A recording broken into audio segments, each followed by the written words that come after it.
Hello everyone, today I'm going to show you how to create and upload designs for Printify.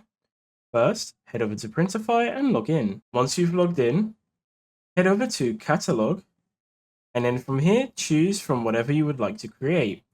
For this example, I'm just going to create t-shirts. Then select from whatever they have. I will choose just this first one here, and then scroll down and click on Start Designing. From here, you can start designing your clothing. You'll see you have a lot of different options here on the side. I'd recommend you explore what each one does, but it's very simple to use.